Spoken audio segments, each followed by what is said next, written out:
Welcome to the ArmaniTalks YouTube channel. I'm your host, ArmaniTalks. In this channel, I'm covering communication skills for you to level up your way with words, become much more articulate. In today's episode, we're going to be talking about a very simple topic that is not remotely simple. Opinions. How are opinions formed and how do opinions change? First of all, how are opinions formed? One of the reasons that I don't like to debate too much with people that I don't respect, number one, or number two, I don't respect their critical thinking skills. I respect the person, but I don't think they know how to think. The reason that I don't debate them is because I realize something. This opinion that me and this fellow are disagreeing with, this person did not form this opinion right in front of me. This person used their entire life to form this opinion. That's how opinions are formed. We use our entire experiences to make a snap judgment at the moment. Okay? And I'll give you an example of this. In the West, when you are doing a handshake, it better be firm and it better be strong. If it's flimsy, chances are the person who is getting your flimsy handshake is going to lose respect for you. In the West, you must have a strong, firm handshake. But in many places within the East, that is not true. A strong, firm handshake is the ego move. It does not showcase confidence. It showcases hubris, cockiness. Okay? So imagine that there's this boy that grew up in the East. One day he starts to hear from the Western entertainment that he's consuming that a strong, firm handshake is the way to be a man. So this Eastern boy is now greeting his uncles, his relatives, his dad by trying to squeeze their hand. And the elders are startled by this boy's hubris, his cockiness, and they reprimand him. They're like, hey boy, don't do that. Be gentle in your handshake, okay? Because what you are doing is a very rude move. That scolding from a multitude of elders left a dent on this boy. It became a part of this boy's experience, okay? So as this boy continues to grow up, he continues to have a soft handshake. By the time this boy turns into a man, he is now 40 years old. He has a successful business in the East, and he decides to move to the West in order to scale this business. He is now in the West. He has a building. He's interviewing different people to be his business partner. And a couple of different guys come, but they don't have the credentials. There's one guy that comes into his building who has amazing credentials. But the Eastern man, he thinks something about this guy with the amazing credentials, something about him is iffy. Okay? But he doesn't know what iffy means. He just says something about this guy is iffy. And he just leaves it at that. And he rejects this potential business partner due to the opinion that this guy is iffy. Now, if we force this Eastern man to clarify what the heck iffy means, he will be led back to his past. He will realize that this iffy potential business partner has the credentials, sure, but his body language is somewhat brutish. He has a very deep voice. He looks at you right in the eyes when he's speaking to you. And he has a strong handshake. Something about this Eastern man, he can't quite put it into words. That's why he just uses the word iffy. And he thinks he's forming the opinion of why this guy is iffy right now. But in reality, he is using his entire life to form this opinion that is happening right now. Okay? So whenever you are forming an opinion, it's not just happening right now. It's happening from your entire life experiences, which are leading to an assessment that's happening right now. Okay, so that's how opinions are formed. Your entire life experience plus a reason to give an opinion. So opinions are actually formed very slowly. What about opinions changing? Does that happen slowly as well? Not always. Sometimes it can happen slowly, where someone is trying to reason with you. Let's say in this Eastern man's scenario, the brutish guy is like, look man, I'm actually not a bad guy. I'm a good guy. I'll even soften my handshake to be your business partner. Eventually the Eastern person can change his mind. But a lot of times, opinions change just like that. And I'll give you a scenario when this happened to me. For the longest time, I thought it was the stupidest thing for you to have a gun in your living facility. Why would you do something like that?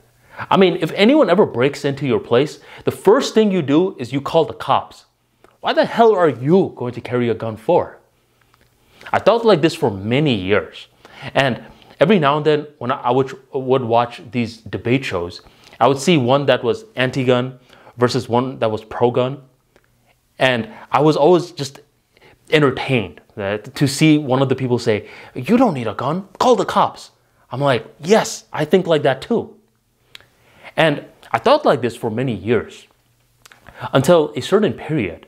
Up until this period, I always had roommates. But there was this one year when I was going to be living solo in downtown. And when I was living solo, everything was going well, right? Until one night, it was roughly 10 p.m. I suddenly hear a very loud knock. I wish the mic picked up how loud of a knock this was. And I got startled. This is late at night. I mean, no one's near me. It was just this loud knock. And my lights were on. So whoever was knocking knew that there was someone occupying the facility. So I got up. I tiptoed to the door. And I looked through the peephole. And when I looked through the peephole, it was just my handyman, Bill. Bill has this tendency to knock very loud because he's this old man. He doesn't know how loud he's knocking. He needed help. He needed me to hold the ladder while he was installing some sort of light bulb. But that loud knock, it changed me. You see? Because what happened was at that moment, I thought, what if that loud knock was from a robber? Now, obviously, that's being silly. A robber's not going to knock before he breaks in.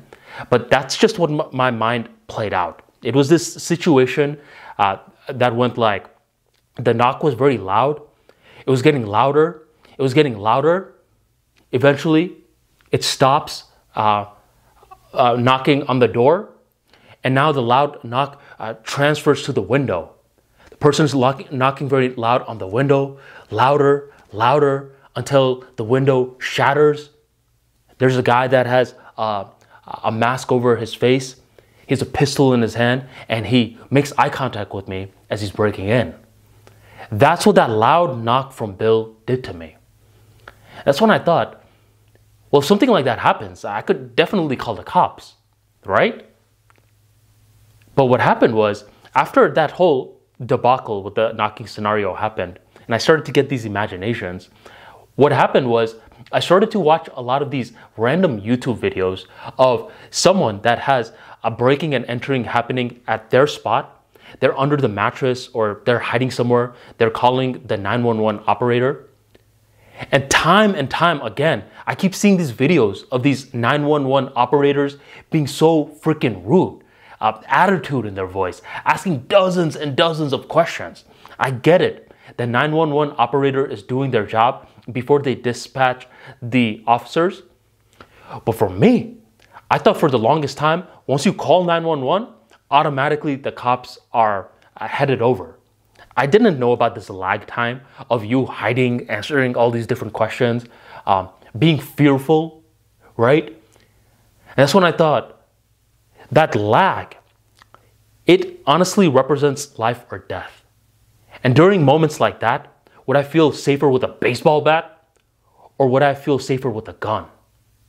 For me, it's with a gun. And I realized this after a few situations happened. Obviously, it was me moving alone. It was late at night. So, obviously your imagination is always playing tricks on you then. But what really got the ball rolling was that loud knock. I'm talking, it was thunderous and it just startled me. And it started to get my mind in a different motion that it never went before. So opinions can change rather quickly. And this is one of the reasons that you want to be very wary of just getting limited knowledge and running your mouth too quick. Because realize this, you could run your mouth really quick. You could put your face right by this opinion. But what if you have a similar moment like I did? And what if someone does a really loud knock in correlation to your life and your mind just changes? Now you're like, dang man, I put my face next to this opinion and now I think differently. What do I do? See, this is one of the reasons I don't trust a lot of the people on the internet, because if I went up to them and I'm like, if I gave you new data that proves your side wrong and I could unequivocally prove it, would you change your mind? They would claim yes, but are they really going to change their mind? No, it's because their brand is associated with a particular opinion or opinions.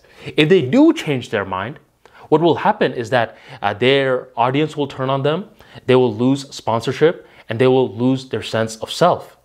So you got to be very careful before you start articulating these opinions out loud. It takes a lifetime to build an opinion, and it could just be in a matter of instant when that opinion changes. So you got to be very, very careful. I would actually say that I'd like to end the episode the following way. A mature person is someone who knows that they can have one experience that changes their worldview forever. Okay? And by understanding this definition of a mature person, you start to think a little bit before you speak, especially before you create content. You understand, why do I have the opinions that I have?